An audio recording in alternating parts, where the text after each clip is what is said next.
Hey, good morning, Mr. Ryan. Good morning. Hey, how you doing? How you doing? So what is this, episode number 4 now?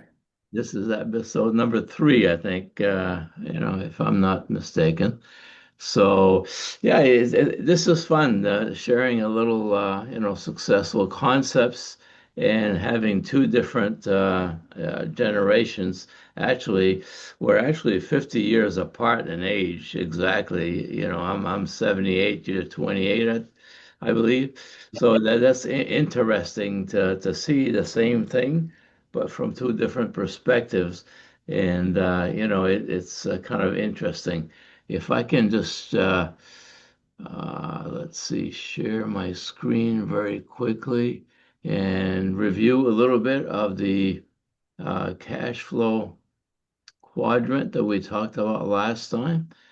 Can you see this? Yep. Yeah, we can see that. All right, I'll let you start, right? Sure. Good. Yeah, so this is the cash flow quadrant from Robert Kiyosaki. So this covers the 4 ways that you can earn income. And on our last episode, we talked a little bit about the left side, right? Which is considered to be active income. So we talked a little bit about what it means to be an employee and what it means to be self-employed. Now, in this episode, we wanted to talk about what it means to move to the right side of the cash flow quadrant, right? So that's where you have more passive income. And specifically, the two quadrants on the right hand side are business ownership and being an investor. And so there's a couple different directions we can go with this. Do you want to start with business ownership or do you want to start with investing, Pepe? I would quadrant business with a system, and that's important to separate. Some people think they're in business, but they're actually self-employed, but they're still trading time for money. I know, for example, that we chose a business a long time ago. It's a networking and network marketing business, the Amway Corporation, and which has a business model, but you also have a personal development leadership model. And both of those, one has been in business 65 years and the other 60 years. So they've had some success, longevity, and proven. So if you can, a friend of mine, Tim Bryan, says sometimes, successful people create systems so that the work you have some kind of a leveraging and duplication process. Now, on the other hand, you have chosen the real estate business. Yeah, that's right. Property management company. Yeah. Yep. Talk to me about the systems you've set up for that. Sure. I wanted to just pull up real quick. I read this great book a while ago called Personal MBA. Yeah. And it was written by this guy named Josh Kaufman. And he had this definition of a business that I thought was really powerful. Like it really rang true with me. So Josh Kaufman in the Personal MBA, he defines a business as a repeatable process that creates and delivers value, meets customers' needs at a profitable price, and operates successfully. So there's a few different components there, right? So a repeatable process that creates and delivers value. So for me, one of the first things that you have to ask when you're thinking about starting a business is, what do people find valuable? Right? That seems like kind of a silly question, but what do people find valuable? And the answer is different people find different things valuable at different times, depending on what their current needs are. So there are a bunch of different things that people want. Then there's like the difficulty level of providing those things. And then there's your ability to provide those things at a price that other people are willing to pay, where there's profit left in it for you. And so, you talk about how a lot of people think that they own a business when they're actually self-employed. The main question to me in the distinction between self-employment and business ownership is, if you do nothing, like for a day, for a week, for a month, does the business continue to deliver value? And if the answer to that question is yes, then you own a business and you're not self-employed. So this may, a business doesn't necessarily need to have employees, right? A business could be you and some software. So, an example of that is you could have a book publishing business where people submit books to your website, and then you have software that goes through and publishes those books on Amazon, and then you get a commission of the sales. You don't have any employees, but because you set up the software, if you don't log into the website for a day, people can still submit their books, still have them published, and you still get a cut of the sales. That's a repeatable process that creates and delivers value and meets a customer's need and delivers you profit. So, like I said earlier, there's a ton of different ways that you can provide value. For you, I'd be interested in hearing what you think the value your business provides is. But for me, right, the opportunity that I saw in the marketplace is people want to invest in real estate, but they have other life commitments, life obligations, and managing real estate, right, doing the activities of a landlord are often difficult, annoying, time consuming, and they can be very frustrating, especially if you have a full-time job, right? Right. What my business does is it connects with real estate investors and replaces them in the function of being a landlord. So we collect the rent, we fix things when they break, we lease out the apartments, we deal with the tenants.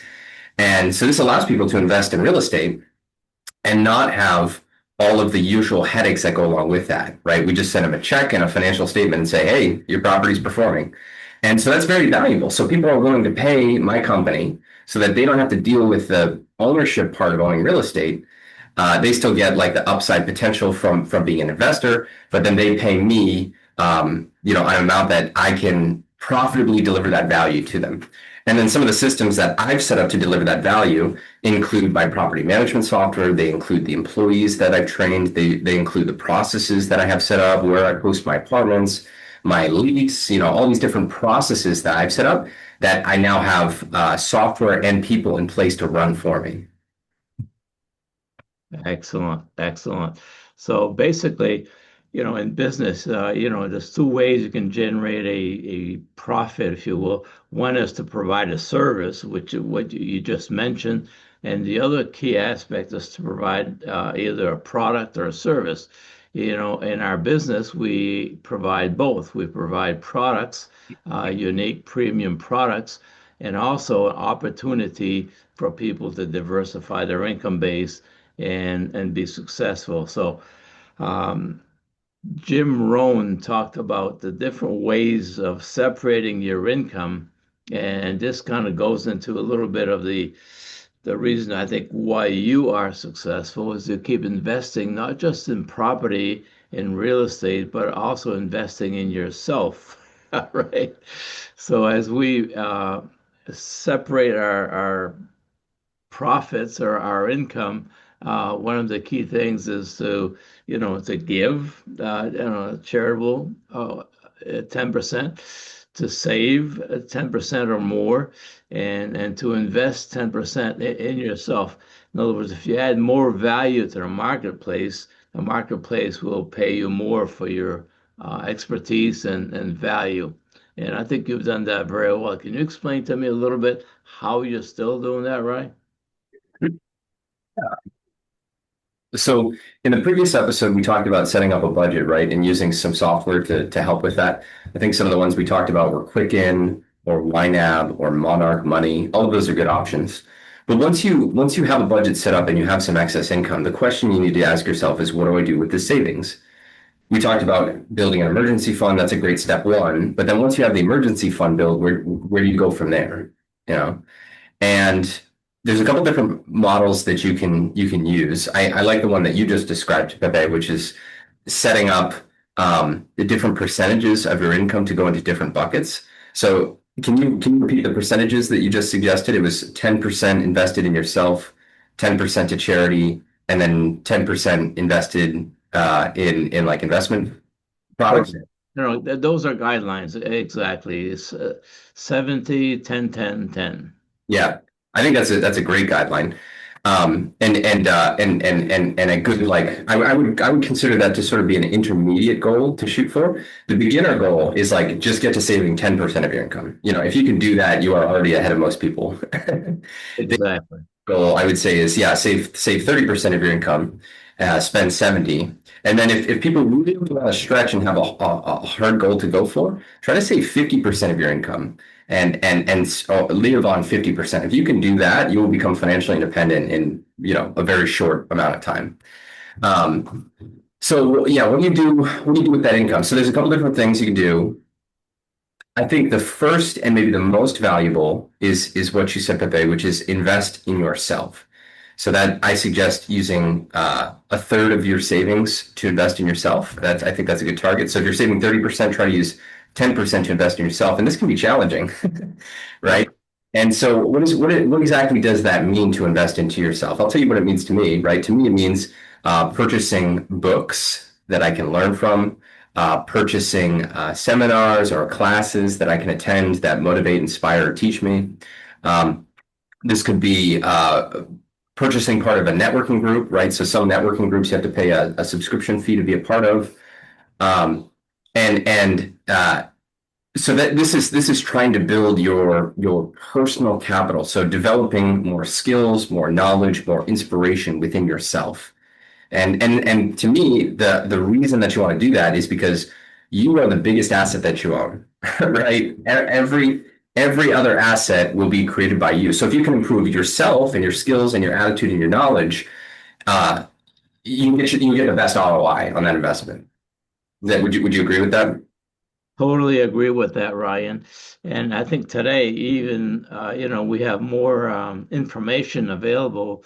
Different people, podcasts. And I just saw you posted your last podcast on the Ryan Weiss show, dealing with failure, and that's exciting because stuff like that is not taught in school. Because in school, you fail, you get the red pen on your paper or your whatever. But here, failure is part of success, definitely, and I can't wait to listen to that. And that these are examples of success principles by not the schooling factor, but the educational factor, the wisdom factor of life. And the more we add value to ourselves, the more we'll be valuable and be able to impact and influence more people long term. Yeah, great. Totally agree. Totally agree. So then we've got the other two buckets, right? So we've got 10% or a third of your savings spent on investing in yourself. Then we've got 10% to charity, right? Which I agree with. And the thing that's nice about charity, right, is that this sort of nourishes your soul. And, Yep. and this can be uh, a tough discipline to instill, but it's one that I would recommend doing early, right? Jim Rohn talks a little bit about this. He says, instill the disciplines when the dollars are small, Yes. because giving $10 out of 100 is pretty easy, but giving 100,000 out of a million, that's a bit harder, right? So you gotta start practicing when the numbers are small, so that when the numbers get large, you still have that discipline instilled within you.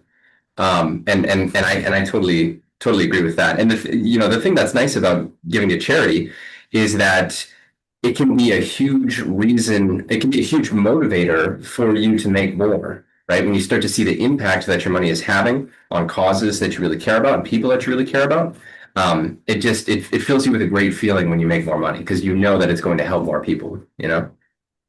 Exactly. And let's talk a little bit, Ryan, about some types of investments, creating passive income. And, for now, and also most of the time you invest for the future and, creating different types of passive incomes. How have you done that? Yeah, I always refer back to Jim Rohn, right? The master teacher. Jim Rohn, for the bucket that you have set aside for investing, right? So this is the final 10%. He suggests breaking it up into two different categories.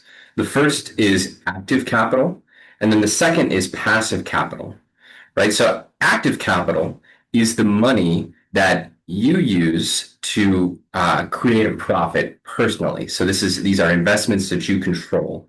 To me, investments that I control, my business, my real estate, right? And anything else where I can influence the outcomes of the investment, right? So if I can improve something and have it generate more income or something like that. That to me is active capital. I'm actively trying to earn a profit with that money.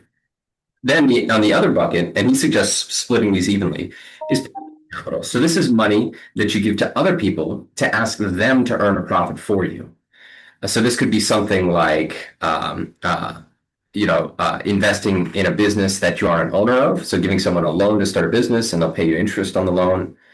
This could be, in my opinion, investing in the stock market is a passive investment. You're giving your money to other businesses Hmm. that you don't necessarily control, and then they pay you dividends, or you have the stock appreciate.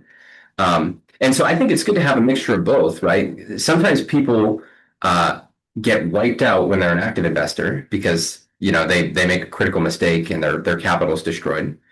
And it's nice to have some passive investing that is not destroyed when you mess up the active investing.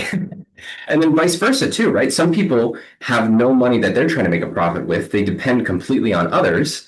And then their investment advisor makes a mistake. I knew my my father's parents, right? You're my mother's father, but my father's father, they had um, rental home that they lived up in Wolfboro, and they had some really nice neighbors. I won't say their names here, but we'll just call them Joe and Susan. So Joe and Susan lived next door, and they had a nice cushy retirement, right? They had a boat, they had a 4-bedroom, 2-bath house in Wolfboro, New Hampshire, on the lake, and things were going great. And then one day I saw Norm. He was really angry. I'd never seen him like this. Very nice guy. He was incredibly angry, and he told me that his investment advisor just destroyed half his wealth. You can believe it. Yeah. And so they had to sell their house, they had to sell their boat, and they had to downsize into a much smaller home, away from the lake.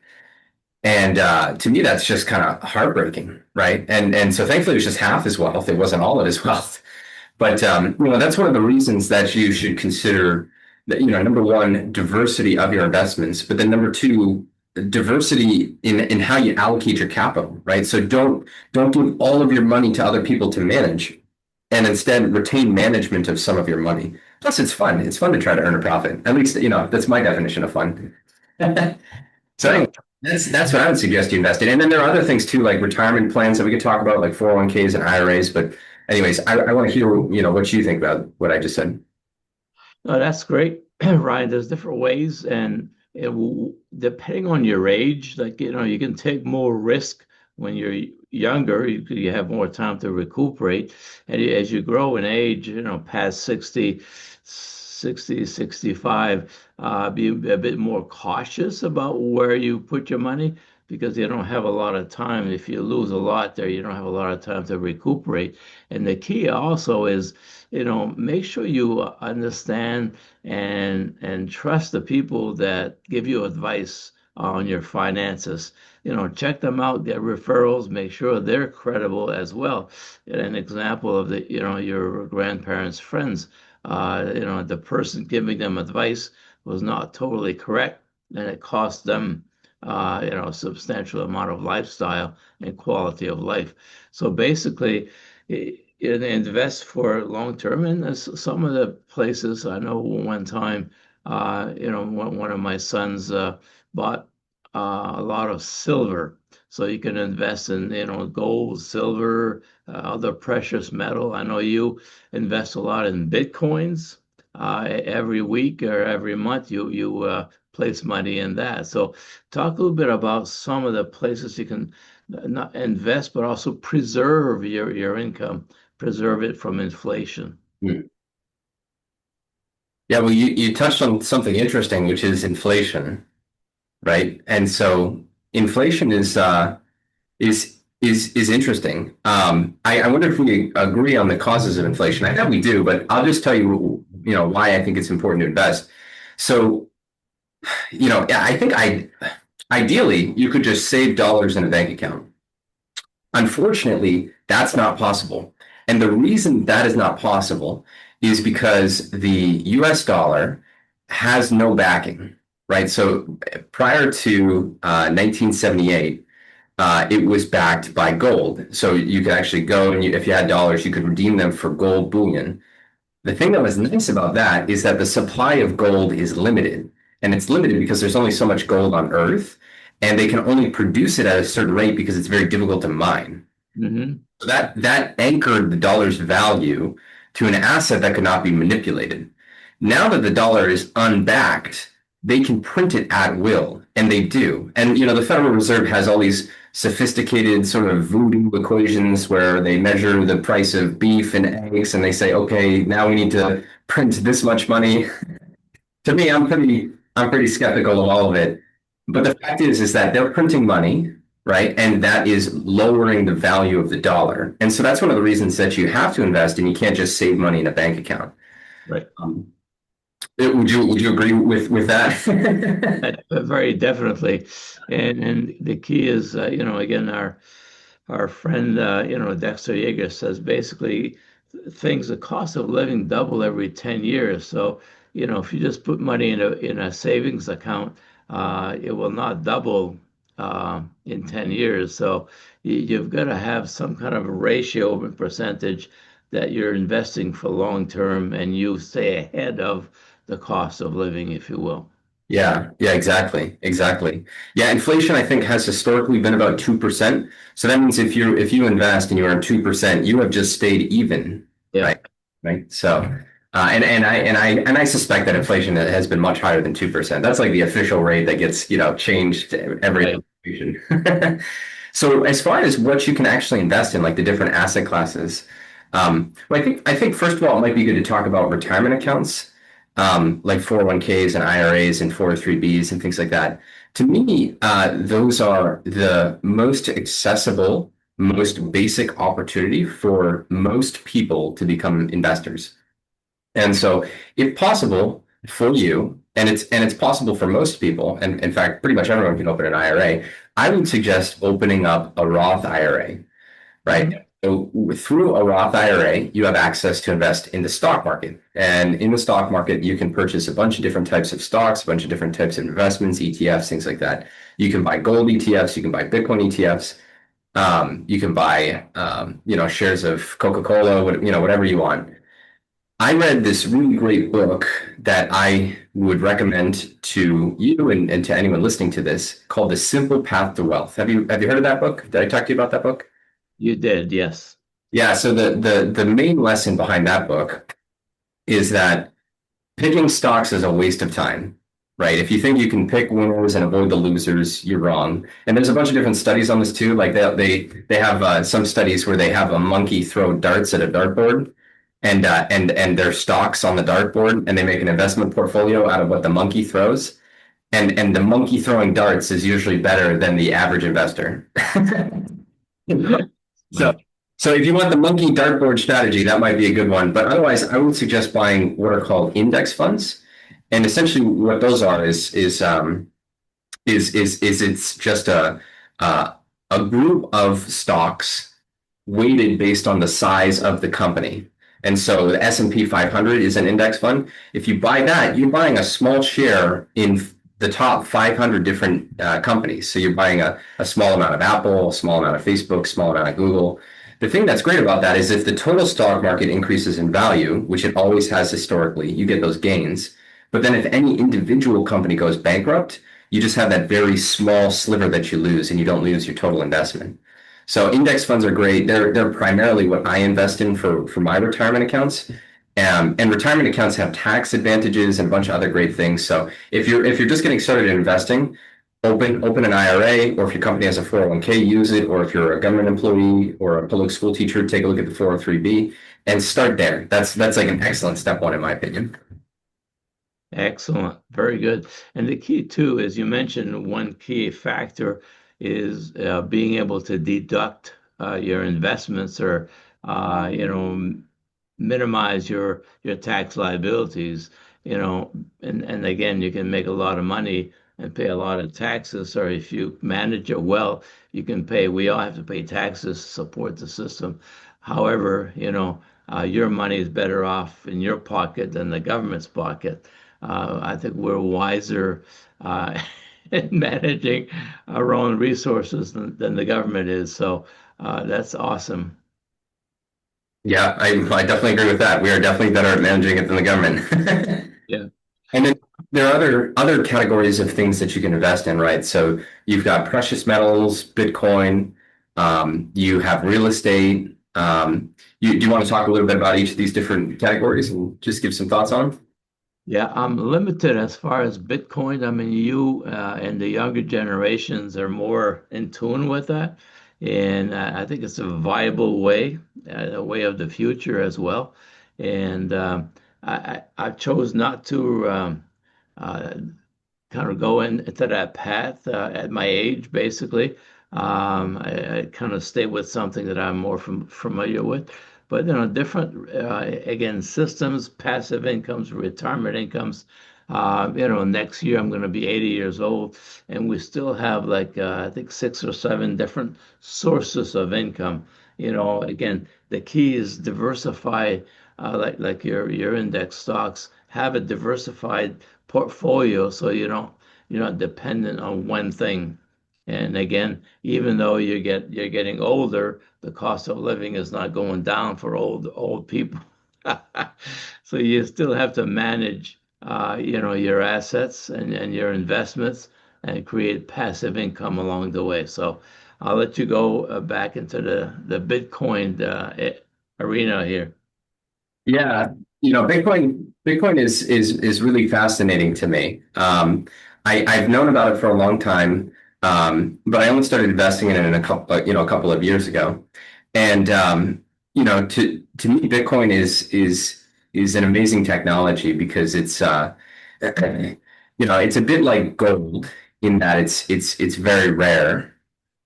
But to me, it's a step beyond gold because Bitcoin actually has a fixed maximum supply of 21 million coins, right? Gold does not have a fixed maximum supply. In fact, the supply of gold increases each year by about 2% from people mining new gold. And I suspect at some point, too, we'll have the technology available to mine asteroids. And there are millions and millions of pounds of gold on asteroids. So, at some point, gold is not going to be as rare as it currently is. And to me, one of the things that seems to drive value is the rarity of something, right? So why is sand not that valuable? It's because it's abundant. Yeah. Say, like, why do you not pay to breathe the oxygen that you're breathing? It's abundant, right? So when things are abundant, they are not scarce and they're therefore not valuable. So to me, you know, you ideally you want to invest in the scarcest asset that you can find, right? And so that's one of the reasons that real estate is valuable. It's very difficult to build a new house. You have to get the permits, you have to get the materials. It takes years. It's risky. You have to get a loan. So existing houses are valuable because that they're scarce, and it's tough to make more of them. Now you can make more of them, and so I think houses are not necessarily a perfect investment, or rental properties or whatever. Um, but anyways, that's one of the things that's appealing to me about Bitcoin is its absolute scarcity. Now, with that being said, I consider Bitcoin to be a part of my passive investing strategy Mhm. because ultimately, and I would consider gold and precious metals to be this as well, right? Because well, while I can buy and own and hold the gold myself, and that's nice, I have absolutely no control over the price of gold, and I also have absolutely no control of the price of Bitcoin. So I consider that to sort of be a bit of a, I would call it a speculation. So I'm buying it and I suspect that the price will go up over time. But unlike real estate, like I can't put a new roof on my Bitcoin and have it be worth more. I can't raise the rent on my Bitcoin and like a business, I can't increase my prices or decrease my costs of my Bitcoin, right? I just, buy it and hope it goes up in value. And I suspect it will, and that's all good and fine. But I certainly don't have all of my net worth in Bitcoin or gold. but Yeah. but I do definitely believe in it, and I think it'll go up in value over time. Excellent. That's awesome, Ryan.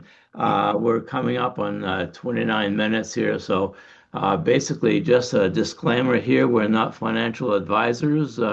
This is more of a common sense and experience that both of us have. And basically, check with your certified financial advisor before you make decisions. And the key is diversify and look about, creating passive income as you get older in the season of life. Let's give you financial advice. This is financial advice. Yeah, take it and let me know how it goes. No, just kidding. Excellent. This podcast is big enough to give that disclaimer now. Yeah, right. No, I appreciate it. I appreciate it. Yeah. Excellent. Um, yeah. What else? Anything else that you want to say about investing? I feel like I sort of dominated this conversation, and Uh, I have 50 years less experience than you. I So know, but that's good. But it's good to do a lot of this when you're younger. Uh, yeah. Basically, you have more time, and that's why basically, I encourage people to start and set up your habits and your systems at a younger age. And I was probably lacking education in the financial area when I was your age, and I just started, later on in life because again, none of this is taught in school, and so basically you got to learn from people that have been successful, and it took me a while to do that. So I appreciate people like you with the youth and the discipline to be able to do create systems and create investments early on. So when you're my age, I mean, we're doing fine. We've been debt free for decades and a stable income. However, you can start earlier and get more options, basically. So make sure you take care of your health, financial health, spiritual health, relationship health, as long as you're financial health. So we'll leave you with that today. Oh And wait, I want to, just before we end, I know it'll run a little bit long today, but I'm curious if you know off the cuff, and if you don't, that's all right. But what would you say were in your life like one of the worst investments you made and one of the best investments you made? probably the best investment is, I think, in myself and in other people, believing in other people and helping other people reach their potential. That's kind of my mission statement is helping other people, whether it was in the school, adult education, this business, kids, grandkids, is encourage people to reach their full potential and invest in themselves as well as invest in other things. Uh, Probably my worst investments, Ryan, believe it or not, was homes. Oh, really? Wow. You Yeah. know, Early on is like bigger and better and bigger and better. And the key is homes is not a home is not an asset. It's a liability because it does not produce income. It always takes income. Mm, Oh, I would have been better off to do like you, invest in multiple family homes instead of just a single home, and then eventually let those pay for my home. Instead, mm. it's always putting money into a house, and it will appreciate, uh, but it's not producing income unless you have rentals. Yeah, income is king, I think, right? Income is oxygen because if you lose income and you find yourself underwater, it can be tough to breathe, right? Yeah. So. Yeah. Okay, that's it. That's fascinating. Yeah, thanks for sharing that. It's awesome. All right, Mr. Ryan, we'll let you go and we'll see you next week sometimes, and we'll plan our other session. Sounds great. All right, great conversation. Thanks for that. Excellent. Blessings to you, my friend. All right, love you.